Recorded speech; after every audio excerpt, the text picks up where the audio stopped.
Former gang members. Has your gang ever been infiltrated by an undercover? Me and my twin sister Sarah were inseparable growing up in Baltimore's rough neighborhoods. Born 3 minutes apart on a sweltering August night in 1995, we shared everything. Clothes that hung loose on our skinny frames, whispered secrets under threadbare blankets, and desperate dreams of escaping the crumbling projects that trapped our family. The walls of our cramped apartment were paper-thin, letting in sounds of domestic fights, police sirens, and gunshots that punctuated our childhood like a violent lullaby. At 18, those dreams led us to the East Harbor Ravens, thinking we'd found our ticket to easy money and street respect. The older crew members saw potential in us twins, two hungry kids with nothing to lose. Sarah was always the brains, sharp and calculating with eyes that could read a room in seconds. While I handled muscle work and territory disputes, she discovered a natural gift for numbers that made her invaluable. Sarah ran complex money laundering operations with surgical precision, moving massive amounts through shell companies and offshore accounts. I managed our street-level distribution network, keeping product moving without drawing heat from rivals or law enforcement. For 3 years, we were unstoppable. The Ravens treated us like royalty. We pulled in serious money while keeping federal agents at bay through Sarah's brilliant schemes. Her financial operations were so sophisticated that even when feds sniffed around, they couldn't trace a single dollar back to its illegal source. Everything changed on a cold Tuesday in March when Sarah got swept up in a massive federal operation. 37 simultaneous arrests across Baltimore shattered our organization. She faced 15 years minimum for racketeering and conspiracy. I visited weekly, watching my brilliant sister wither away in county lockup, hope draining from her eyes with each failed appeal.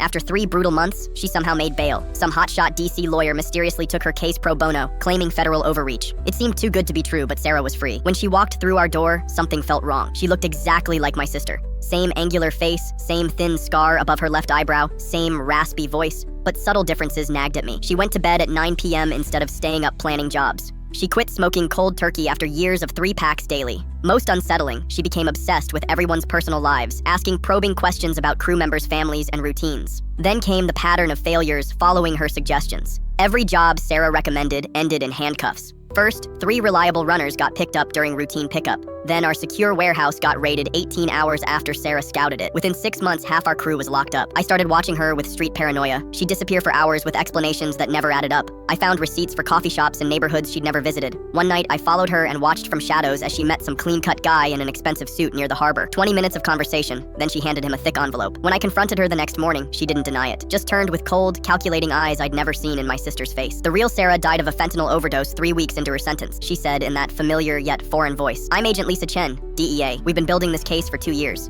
She explained with clinical detachment how they'd found an agent who resembled Sarah, used plastic surgery to bridge gaps, then spent months studying surveillance footage to perfect mannerisms. Sarah's secret death gave them the perfect opportunity to place a long-term asset inside our organization. I got 20 years for conspiracy and distribution. Been here 5 years now, sharing a concrete cell with painful memories and burning rage. I still can't look at twins the same way.